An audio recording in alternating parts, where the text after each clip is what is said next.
It started with the sound of footsteps outside my bedroom window at 3:17 a.m. I live alone in a small suburban house. Nothing fancy, nothing terrifying, just quiet streets and friendly neighbors.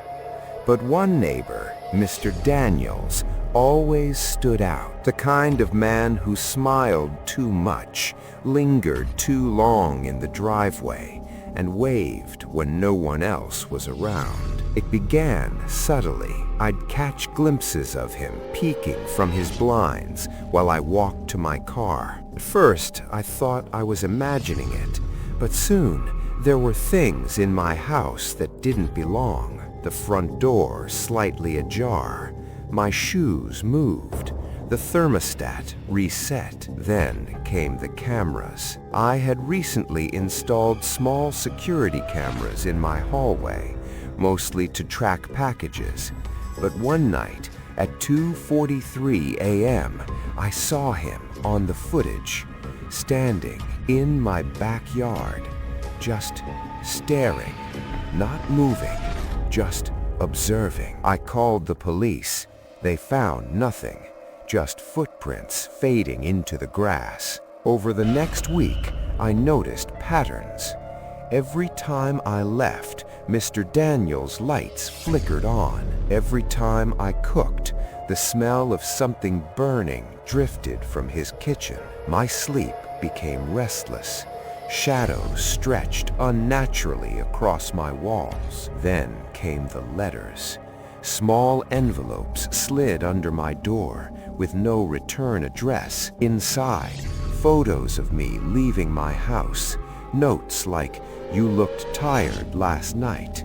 I froze reading one, a picture from my bedroom window. One night, I decided to confront him.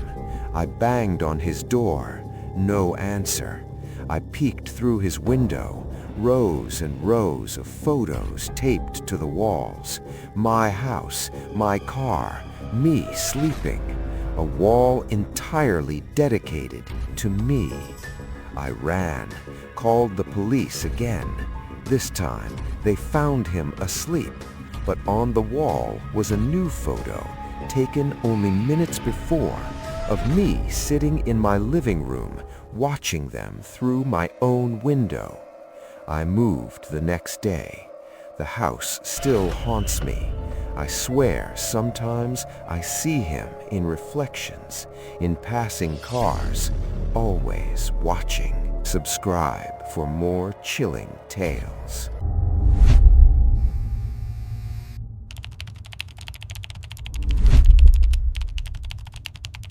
Was the sound of humming through my walls that woke me up at 2:02 a.m. New apartment, new city, trying to start over. My neighbor, apartment 3B, was quiet, too quiet. But sometimes I heard it, the soft murmur of words I couldn't understand, the tapping of fingers on pipes. I chalked it up to old buildings, settling foundations, until I noticed things.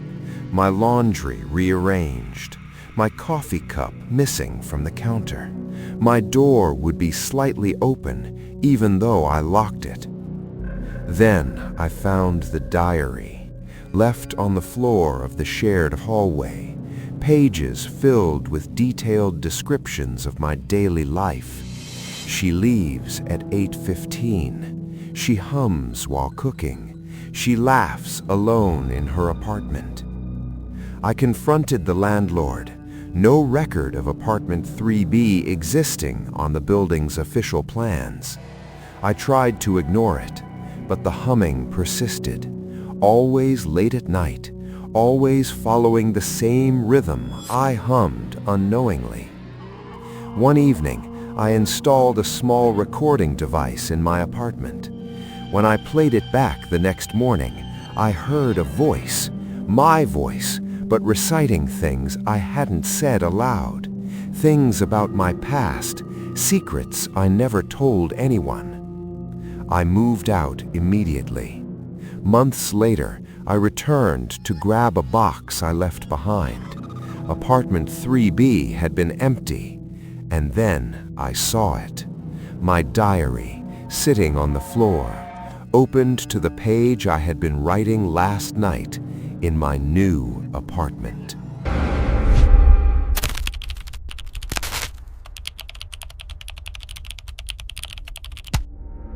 It was 11:11 p.m. when I realized my neighbor's warnings weren't normal. I live in a quiet rural town where everyone knows everyone, or at least pretends to. My neighbor, Mrs. Hawthorne, was friendly at first, always waving, always offering advice. But then she started telling me things no one should know. About my job, about my family, about my deepest fears. At first, I laughed it off. Coincidence, intuition. Then came the threats disguised as advice. "You shouldn't walk home alone tonight," she'd say. "Check your locks just in case." One night, I woke up to the sound of someone whispering my name outside my window. I looked through the blinds, Mrs. Hawthorne standing there, smiling. She never moved from that spot until sunrise. I tried to leave. She appeared at every exit, the mailbox, the grocery store, even across the bridge I used daily. I called the police. They laughed. "She's harmless, retired school teacher." But one night, I came home to my door ajar. Inside, a single message written on the wall in red. "I told you to be careful." I moved far away, and yet sometimes I can swear I hear her voice in my sleep, whispering, always whispering, things only I would know. Subscribe for more